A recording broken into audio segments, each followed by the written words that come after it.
তো আমার হাতে দেখতে পাচ্ছেন একটি মাদারবোর্ড, এটা হচ্ছে 81 মাদারবোর্ড। আপনারা দেখতে পাচ্ছেন হয়তোবা এখানে লেখা আছে আপনার 81 মাদারবোর্ড। তো 81 যে মাদারবোর্ডে কি কি থাকতেছে ইসোনিক ব্র্যান্ডের, তা আমি আজকে আপনাদের সাথে শেয়ার করব। তো 81 মাদারবোর্ডের কি কি ফ্যাসিলিটি গুলো পাচ্ছেন তা আমি এই ভিডিওতে বলবো। এটা কিন্তু 2024 সালে আপডেট মাদারবোর্ড। পুরাতন যে মাদারবোর্ড গুলো ছিল সেই মাদারবোর্ড গুলো কিন্তু এই মাদারবোর্ড যে অপশনগুলো আছে সেই মাদারবোর্ডে আপনার কিন্তু ওই অপশনগুলো নাই। আপনারা যদি ইতিমধ্যেই কিনে থাকেন তাহলে বেশ কিছু এক্সট্রা ফিচার দেখবেন। আজকে আমি বিস্তারিত বলবো এই মাদারবোর্ডে কি কি থাকে এবং কোন জিনিসটা কি নাম সেটা আমি পুঙ্খানুপুঙ্খভাবে আপনাদেরকে বুঝিয়ে বলবো। তো দেখতে পাচ্ছেন এটা ইসোনিক মাদারবোর্ড। তো আমার কিন্তু যে প্রসেসরটি আমাদের আছে অলরেডি সেট করে রাখছি, ঠিক আছে।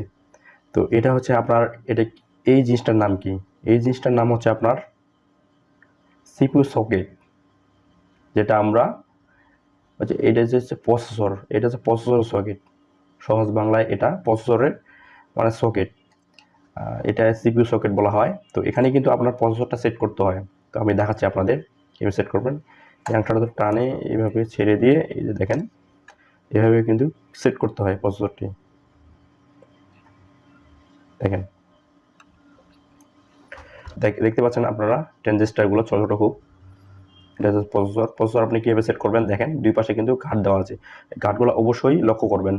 দেখেন দুই পাশে দুইটা ঘাট আছে, এই ঘাটগুলো সঠিক জায়গায় বসে সেট করতে হবে, ঠিক আছে। তো ঘাটগুলো মিলিয়ে দেখবেন, মিলিয়ে দিয়ে যেভাবে বসে সেভাবে বসাই দিবেন আপনি। হ্যাঁ, যদি প্রসেসর আপনারা খুলেন তো খোলার আগে আপনি কি করবেন, যদি প্রসেসর খুলতে হয় তাহলে আপনি যে আপনার যে ইরেজার আছে না, ইরেজার দিয়ে এগুলোকে ঘষবেন, ঘষে টষে ব্রাশ দিয়ে পরিষ্কার করে আবার সেট করে দিবেন, তাহলে ভালো হবে।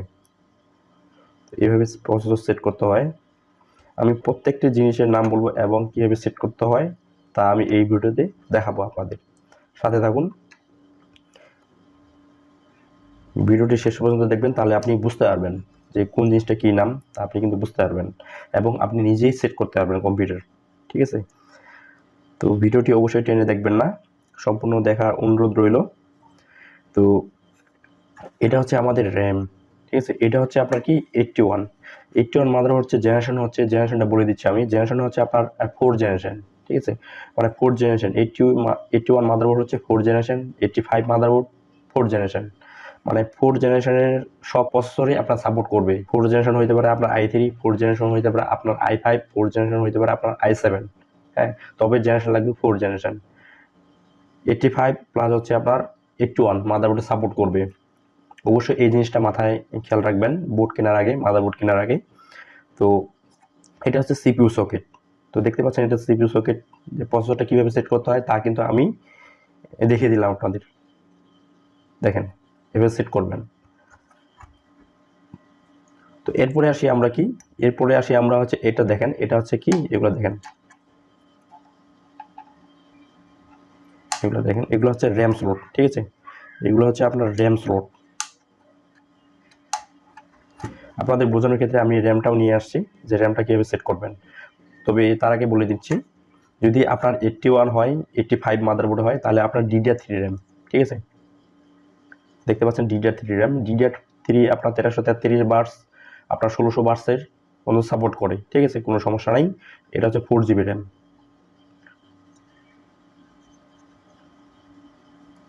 তবে 81 মাদারবোর্ড প্লাস হচ্ছে 85 মাদারবোর্ড অবশ্যই DDR3 র্যাম সাপোর্ট করবে। তো র্যামটা কীভাবে সেট করবেন, এই যে ক্লিপগুলো আছে না, এই ক্লিপগুলো এভাবে থাকবে, আপনি এভাবে করে দেবেন, ঠিক আছে, মিলিয়ে দিবেন। দেওয়ার পর জাস্ট এই যে ঘাটটা দেখবেন, এই ঘাটটা আর এই ঘাটটা ঠিক জায়গায় পড়তেছে কিনা তা দেখবেন। দেখার পর যে বসতেছে এখানে আপনি চাপ দিবেন, চাপ দিয়ে দেখেন এভাবে সেট করবেন। র্যামটি আছে, এই র্যামটি কিন্তু এভাবে সেট করতে হয়, ঠিক আছে। এখন আপনি খুলবে কীভাবে, এই যে এভাবে দুই পাশে দুটো ঘাটিয়ে চাপ দিবেন, দেখেন খুলে গেছে। কিন্তু আমি আবার দেখাচ্ছি কীভাবে সেট করবেন। আচ্ছা, এইভাবে চাপ দিবেন অবশ্যই, দেখেন চাপে দিলাম। এইভাবে র্যাম স্লট কিন্তু আপনার সেট করতে হয়, মানে এই যে র্যামটি সেট করতে হয়, মানে যে কোনো মাদারবোর্ডে এভাবে আপনারা সেট করবেন। তো এরপরে চলে আসি আমি, এটা হচ্ছে আপনার কি, এটা আমরা তো দেখলাম, এটা হচ্ছে র্যাম স্লট বা র্যাম চেম্বার বলা হয়, ঠিক আছে। আর এটা হচ্ছে আপনার সিপিইউ সকেট। এরপরে হচ্ছে আপনার এই যে দেখেন, এটা হচ্ছে আপনার পাওয়ার সাপ্লাই, বুঝছেন। এটাকে বলা হয় আপনার ATX এটিএক্স হচ্ছে আপনার কানেক্টর বলা হয়, এটিএক্স কানেক্টর বলা হয়। এটা পাওয়ার সাপ্লাইয়ের যে বড় যে পিনটা থাকে পাওয়ার সাপ্লাইয়ের, এটা হচ্ছে এটিএক্স এর, ঠিক আছে। এটা আর এটা দেখেন, এটার পিন দেখেন আর এটার পিন, এটা হচ্ছে 12 ভোল্টের এটিএক্স, এটা হচ্ছে এটা এটিএক্স পিন, এটাও এটিএক্স পিন, এটা হচ্ছে পাওয়ার সাপ্লাই, অর্থাৎ এটা হচ্ছে পাওয়ার সাপ্লাই পিন, ঠিক আছে। তো এটা গেল। তো এরপরে দেখেন এটা হচ্ছে কি, এই পিনটা হচ্ছে আপনার ইউএসবি 3 আপডেটে, মানে আপনার লেটেস্ট আপনার যে মাদারবোর্ডগুলো, ওই মাদারবোর্ডগুলোতে কিন্তু আপনার ইউএসবি 3 আছে, ঠিক আছে। এটা বাইরের জন্য দেখেন ইউএসবি 3 জন্য এই সকেটটা দিয়ে দিয়েছে। এরপরে দেখতে পাচ্ছেন আপনার কি, এটা হচ্ছে সাটা কানেক্টর বলা হয়, ঠিক আছে। কানেক্টর, সাটা কানেক্টর বা সাটা কেবল, হ্যাঁ আমরা সাটা কেবল বলে থাকি, বা সাটা পট, এগুলো হচ্ছে সাটা কানেক্টর। দেখেন সাটা কানেক্টর হচ্ছে পেয়ে যাচ্ছেন আপনি মোট কয়টা, এখানে পেয়ে যাচ্ছেন আপনি 4টা। সাটা পট পেয়ে যাচ্ছেন আপনি 4টা, দেখেন 1টা 2টা 3টা 4টা সাটা পট পেয়ে যাচ্ছেন আপনি 4টা। তো এই পাশে গেল, এটা হচ্ছে আপনার হিটসিন, এটা হচ্ছে মেইন, ঠিক আছে। এখানে এটা হচ্ছে হিটসিন, এখানে চিপসেটটা বসানো রয়েছে, জাস্ট এটাকে ঠান্ডা করতেছে, এটা হচ্ছে চিপসেট, ঠিক আছে। এটাকে হিটসিনের নিচে রয়েছে চিপসেটটা। এরপরে আসতেছে আমি হচ্ছে দেখেন, এটা হচ্ছে আপনার ভিজে স্লট। আপনি যদি গ্রাফিক্স কার্ড লাগাতে চান, তাহলে এই সকেটটা আপনার কাজে দিবে। এটা হচ্ছে গ্রাফিক্স কার্ডের সকেট, যেটা হচ্ছে পিসিএলই, ঠিক আছে, এই সকেটটা।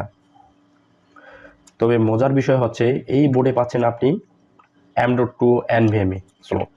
দেখেন এখানে পেয়ে যাচ্ছেন আপনি M.2 সকেট পেয়ে যাচ্ছেন, কিন্তু আপনি দেখেন মানে লেটেস্ট যে বোর্ডগুলো, এই বোর্ডগুলোতে কিন্তু আপনার NVMe সাপোর্টেড করে দিয়েছে, যাতে আপনি সব ধরনের সফটওয়্যার অ্যাপস আপনি যেন চালাতে পারেন স্মুথলি।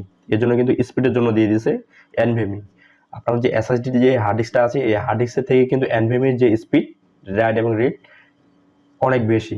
এই জন্য এটার কিন্তু এই স্লটটা দিয়ে দিয়েছে, যেন এই যে জেনারেশনের মধ্যে যেন যে সফটওয়্যারগুলো আছে, আপডেট যে সফটওয়্যারগুলো যেন চালানো যায়, ঠিক আছে, স্মুথলি। এই জন্য কিন্তু এই যে আপনার NVMe স্লটটা কিন্তু দিয়ে দিচ্ছে। এটাতে আপনার 10 জেনারেশন, আপনার 12 জেনারেশন মাদারবোর্ডগুলোতেই কিন্তু থাকে, ঠিক আছে।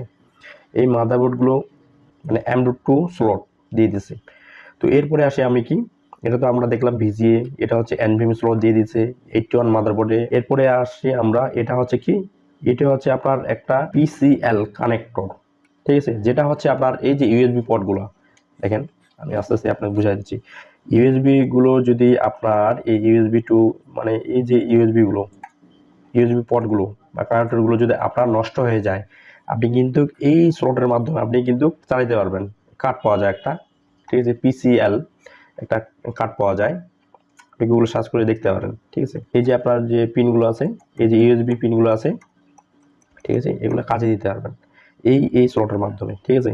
এরপরে আসি আমি কি, এটা হচ্ছে সিমুস্টি ব্যাটারি। আপনার টাইম জোন যদি নষ্ট হয়ে যায়, তাহলে আপনি কি করবেন, এই যে সিমুস্টি ব্যাটারিটা বাজার থেকে কিনে নিয়ে আসবেন, কম্পিউটার দোকান থেকে কিনে 50-60 টাকা নিবে। তো এটা কিন্তু সিমুস্টি ব্যাটারি টাইম জোন, বিভিন্ন টাইম জোনের ক্ষেত্রে এটা কিন্তু প্রয়োজন, ঠিক আছে। অবশ্যই সিমুস্টি ব্যাটারি, আপনার যদি সিমুস্টি ব্যাটারি যদি পর্যাপ্ত পরিমাণে চার্জ থাকে, তাহলে আপনার কোনো ইরোর মারবে না। যদি কোনো ধরনের ইরোর মারে বা F1 চাপতে বলে বা F2 কম্পিউটার চালু করার সময়, তাহলে বুঝবেন এটার এই সমস্যা, মানে সিমুস্টি ব্যাটারি আপনার চার্জ নাই, পর্যাপ্ত পরিমাণে আপনার চার্জ নাই, তার জন্য এই সমস্যাগুলো দেখাচ্ছে। তো এটা অবশ্যই চেঞ্জ করবেন, প্রাথমিক লেভেলের যে সমস্যা হয় সিমুস্টি ব্যাটারি চেঞ্জ করবেন।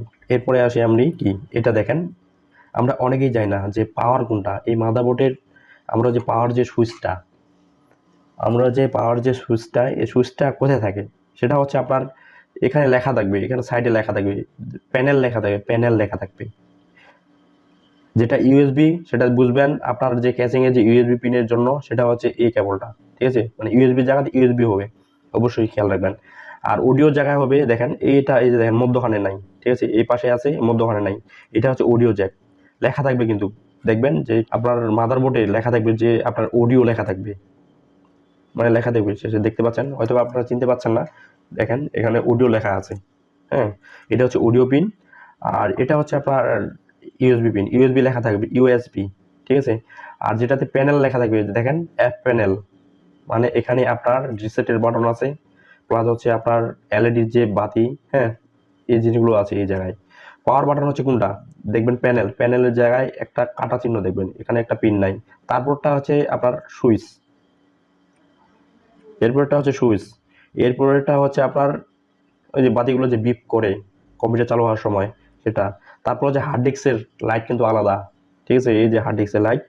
আর এই যে পাওয়ারের এই দুটো হচ্ছে পাওয়ার, মানে এই সামনে দুটো হচ্ছে পাওয়ার, এই যে দেখতে পাচ্ছেন এই সামনে দুটো হচ্ছে পাওয়ার।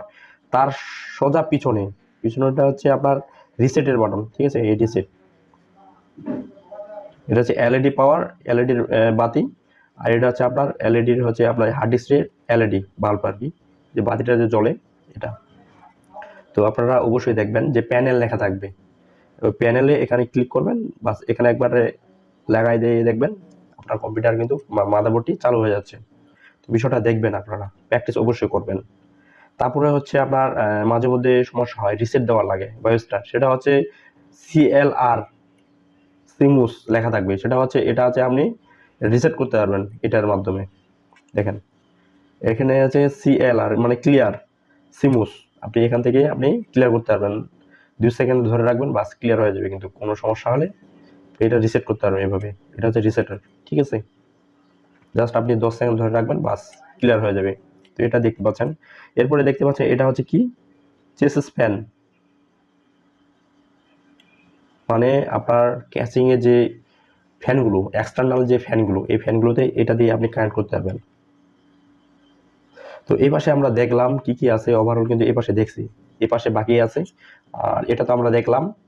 তো এখন হচ্ছে সিপিইউ, এই যে ফ্যানটা থাকবে, এই ফ্যানটার অবশ্যই লেখা থাকবে সিপিইউ কুলার ফ্যান, অবশ্যই আপনি দেখে নেবেন কিন্তু, ঠিক আছে। চেসিস ফ্যানে দেওয়া যাবে না, এক্সটার্নাল যে ফ্যানে আছে ওই ফ্যানে কিন্তু এই যে ফ্যানটা, এই ফ্যানটার লাইন কিন্তু ওই জায়গায় দেওয়া যাবে না, অবশ্যই দিতে হবে সিপিইউ ফ্যানে। দেখবেন আপনারা যে সিপিইউ ফ্যান দেখতে পাচ্ছেন, যে এখানে সিপিইউ ফ্যান লেখা আছে, লেখা থাকে কিন্তু, ঠিক আছে। সচরাচর আপনার মাদারবোর্ডে কিন্তু লেখা থাকে যে সিপিইউ ফ্যান, অবশ্যই সিপিইউ ফ্যান এখানকার ফ্যানটা এখানে দিবেন, যে জায়গায় থাকে না কেন সেই জায়গাতেই আপনি বসাই দিবেন। এটা যদি এই জায়গায় থাকে তাহলে আপনি এই জায়গায় সেট করবেন, ঠিক আছে। অবশ্যই দেখবেন যে সিপিইউ ফ্যান। তো এটা আমরা দেখলাম সিপিইউ ফ্যান, এটা হচ্ছে ফ্যানটার জন্য, এই ফ্যানটার জন্য এটা হচ্ছে সেমিস্টার ব্যাটারি, এটা হচ্ছে M.2 বা NVMe স্লট, ভিজে স্লট, হিটসিন, প্লাস হচ্ছে এখানে চিপসেটটা আছে। এরপর হচ্ছে র্যাম স্লট, দুটো র্যাম স্লট আছে। কিছু কিছু মাদারবোর্ডে আপনার 4টা স্লট আছে, যেটা হচ্ছে গেমিং, টাফ গেমিং মাদারবোর্ড, সেক্ষেত্রে পাবেন আপনি, ঠিক আছে। তো দেখেন এই পাশেই কিন্তু আপনার চেসিস ফ্যান আছে, দেখেন মানে এক্সটার্নাল ফ্যানটা দেখবেন SYS ফ্যান, তার মানে বুঝবেন এটা এক্সটার্নাল ফ্যান। আর সিপিইউ ফ্যানের জায়গায় সিপিইউ ফ্যান দিবেন।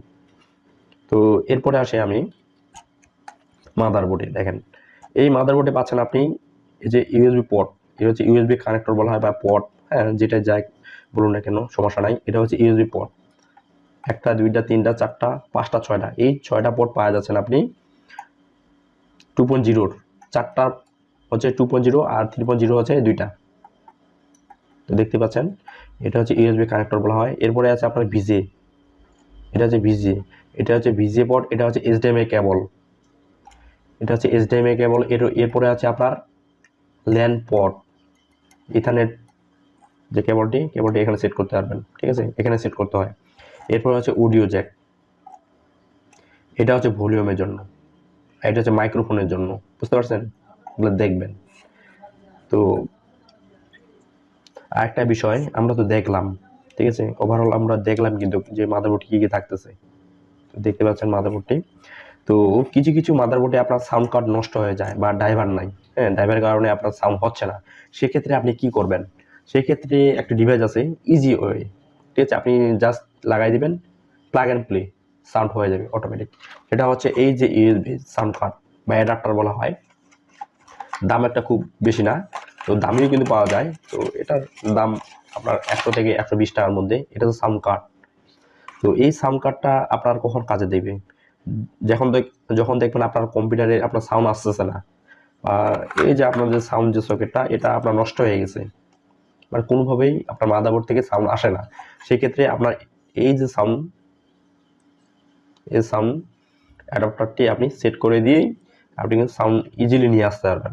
জাস্ট এই জায়গায় প্লাগ অ্যান্ড প্লে, জাস্ট এখানে ঢুকাই দেবেন, বাস এখানে আপনি পেয়ে যাচ্ছেন একটা মাইক্রোফোনের জন্য, একটা হেডফোনের জন্য। তো তো এই ছিল ভিডিওটি ভালো লাগলে অবশ্যই লাইক এবং কমেন্ট করতে ভুলবেন না, আর বন্ধু বান্ধবের সাথে শেয়ার করবেন বেশি বেশি করে। আর কোনো বুঝতে যদি অসুবিধা হয় তাহলে অবশ্যই আমার কমেন্টে জানাবেন। তো আমার নেক্সট ভিডিও আসতেছে কিভাবে আপনারা প্রসেসর যে ফ্যানটা কিভাবে সেট করতে হয়, এবং কম দামের মধ্যে সবচেয়ে মাদারবোর্ড কোনটি, হ্যাঁ এইগুলো ভিডিও কিন্তু আমি নিয়ে আসতেছি, সমস্যা নাই। কম্পিউটার রিলেটেড আমি কিন্তু সব রকমের ভিডিও দেবো। তো অবশ্যই আমার এই চ্যানেলটি সাবস্ক্রাইব করবেন।